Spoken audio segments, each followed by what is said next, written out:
Passion for literature.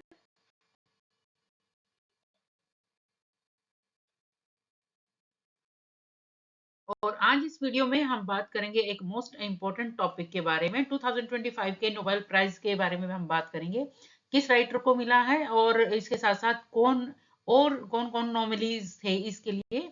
तो वो सारा इसमें और राइटर के लाइफ और वर्क से रिलेटेड हम सारे इंपॉर्टेंट पॉइंट्स जो हैं इस वीडियो में करेंगे। तो बात करते हैं 2025, और ये बहुत इंपॉर्टेंट टॉपिक है। चाहे पुलित्जर प्राइज हो, चाहे मैन बुकर प्राइज हो, चाहे नोबेल प्राइज हो, यूजीसी नेट जो है कोई ना कोई एक क्वेश्चन तो इनमें से उठाता ही उठाता है। तो अभी रिसेंट में जो है अनाउंसमेंट हुई है 2025 नोबेल प्राइज के लिए। तो ये कहीं ना कहीं पॉसिबल है कि जो दिसंबर का एग्जाम है उसमें ये क्वेश्चन पूछा जाए।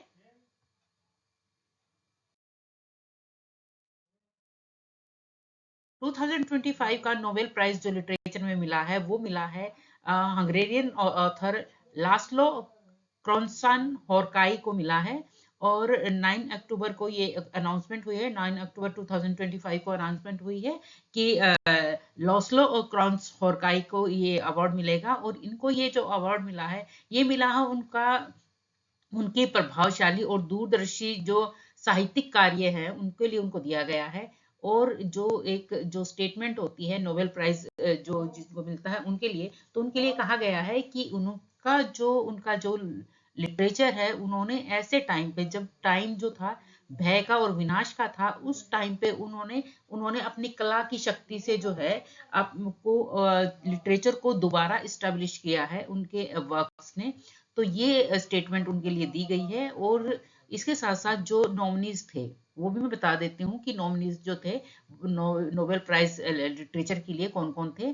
तो इनमें सबसे पहला नाम आया था हरकोई मुराकामी का, जो कि जापान की है राइटर। उसके बाद नेक्स्ट है क्रिस्टेना रिवेरा गार्जा, ये मेक्सिको की है। उसके बाद है मिर्शिया कार्ट्रा रेस्को, ये रोमानिया के राइटर हैं। उसके बाद थॉमस पिंचन, ये यूएस के हैं।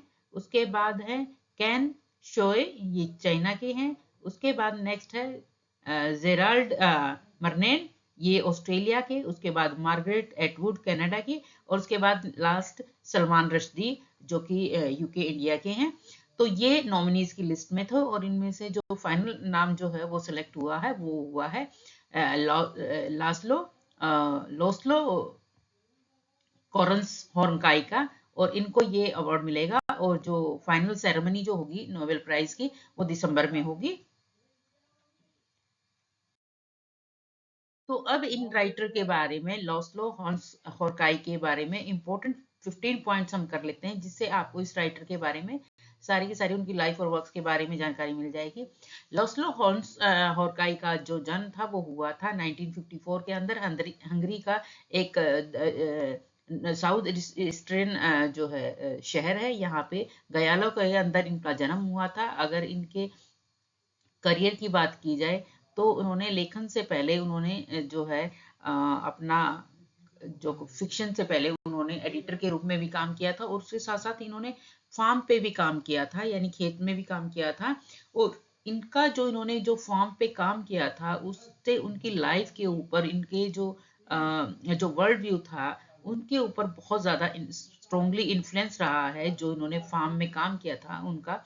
अगर इनकी जो सिग्नेचर स्टाइल, जो इनकी लेखन शैली की बात की जाए, तो उनकी जो राइटिंग है वो बहुत ज्यादा लंबी होती है, फ्लोइंग सेंटेंसेस होते हैं और पैराग्राफ की ब्रेक्स नहीं होते, लंबे लंबे पैराग्राफ होते हैं लेकिन वो टूटते नहीं है।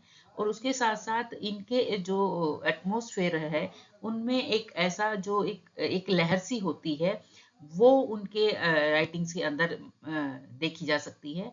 और अगर इनके थीम्स की बात की जाए तो इनके थीम्स के अंदर जो है सोसाइटी का पतन दिखाया गया है, अव्यवस्था दिखाई गई है, ह्यूमन क्योस दिखाया गया है। उसके साथ साथ सारी चीजें इन्होंने दिखाई है, लेकिन इसके साथ साथ उन्होंने ये भी दिखाया है कि कला के थ्रू जो है, कला के अंदर एक ऐसी शक्ति है जिससे इन सारी चीजों को ठीक किया जा सकता है और उससे बाहर निकला जा सकता है।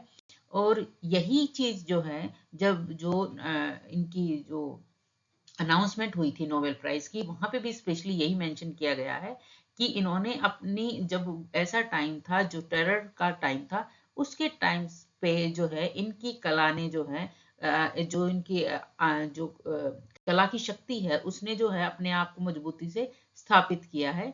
तो ये इनके लिए लिखा गया है। अगर उनका सबसे पहले उपन्यास की बात की जाए जो बहुत फेमस हुआ था, तो उनका डेब्यू नॉवल था सेटन टेंगो, जो कि 1985 के अंदर पब्लिश हुआ था। ये जो है इसके अंदर एक कलेक्टिव फार्म विलेज लाइफ की जो है decaying collective farm village life की जो है वो दिखाया गया है। और इसी नॉवल से जो है इनको जो है जग प्रसिद्धि जो है इनको मिली थी, वर्ल्ड रिकग्निशन जो मिली थी इन्हीं से मिली थी, इनके वर्क से। और ये बहुत फेमस वर्क है। इस वर्क का नाम आपको याद रखना है, सेटन टैंगो, जो कि पब्लिश हुआ था 1985 में। तो इस वर्क से पूछा जा सकता है कि इसका फेमस वर्क जो है कौन सा राइटर का। उसके बाद और भी इम्पोर्टेंट इनके वर्क्स हैं, और इनके अदर इम्पोर्टेंट वर्क्स हैं द मेलैंकोली ऑफ रेजिस्टेंस, जो कि पब्लिश हुआ था 1989 के अंदर। इसके अंदर समाज के अंदर जो डर है और भय है उसका जो है चित्रण इन्होंने किया था। उसके बाद नेक्स्ट है वार एंड वार। ये एक व्यक्ति के पागलपन की स्टोरी है, उसके अंदर दिखाया गया है। उसके बाद है शियोबो देयर बिलो 2008 के अंदर। इसके अंदर कला और सृजन और जो इम्परमानेंस है वो सारा का सारा इनके वर्क्स के अंदर दिखाया गया है। ये एक कहानियों का संग्रह है। उसके बाद है जो इनके और इम्पोर्टेंट वर्क है, a mountain to the north, a lake to the south, path to the west, a river to the east. और ये सारे के सारे इनके वर्क हैं। अगर अगर इनकी जो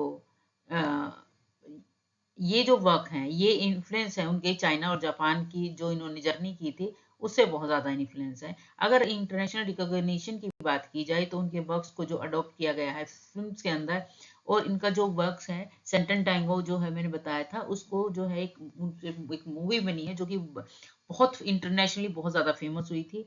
अगर इनके रूट्स की बात की जाए तो इनके ये इन्फ्लुएंस जो है इनके ऊपर काफका का भी है। उसके बाद इनके वर्क्स जो है ईस्ट एशिया, चाइना और जापान से बहुत ज़्यादा इन्फ्लुएंस है, क्योंकि उन्होंने वहाँ पे ट्रेवल किया था।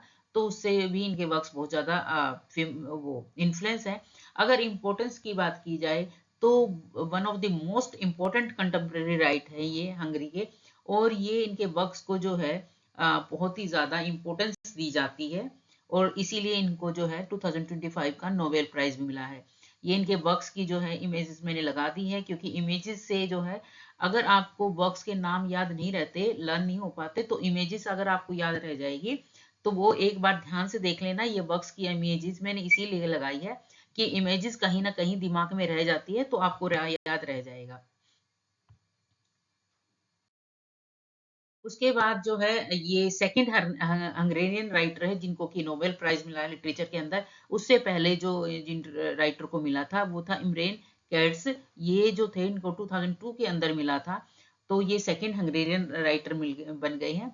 उसके बाद जो है इनको मैन बुकर इंटरनेशनल प्राइज भी मिला था 2015 के अंदर। अगर इनके स्टाइल की बात की जाए तो जो है इनका स्टाइल जो है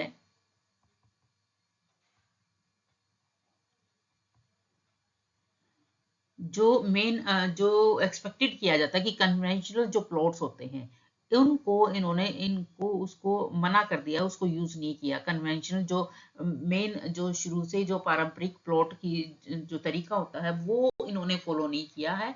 इन्होंने अपने जो रीडर्स है उनकी गहराई को सोचने के लिए और ये समझने के लिए कि किसी चीज का क्या मीनिंग है वो मजबूर कर दिया है रीडर्स को।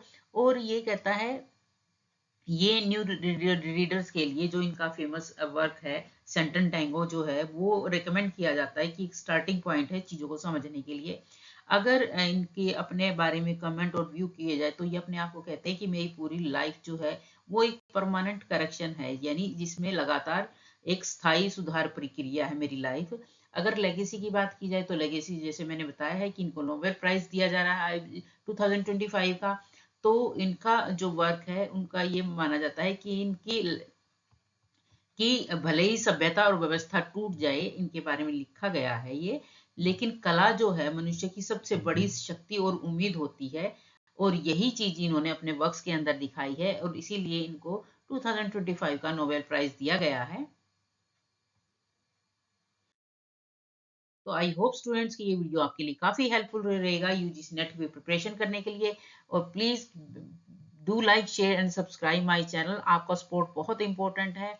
बहुत ही यूजफुल और इम्पोर्टेंट टॉपिक्स मैं जो आपके लिए लेके आती हूँ, जो कि आपके लिए बहुत हेल्पफुल रहेगा। और इसके साथ साथ मेरे चैनल पे पोस्ट सेक्शन में मैंने दोबारा से जो क्विज सेक्शन है वो स्टार्ट किया है आज से, और उसमें क्वेश्चन डालने शुरू कर दिए हैं। इसके साथ साथ मैंने 500 प्लस जो है लास्ट ईयर में जो क्वेश्चन पूछे गए हैं यूजीसी नेट ने, वो भी मैंने डाल रखे हैं, तो वो आप जाके सोल्व कर सकते हैं और इससे आपकी प्रिपरेशन बहुत अच्छी हो जाएगी।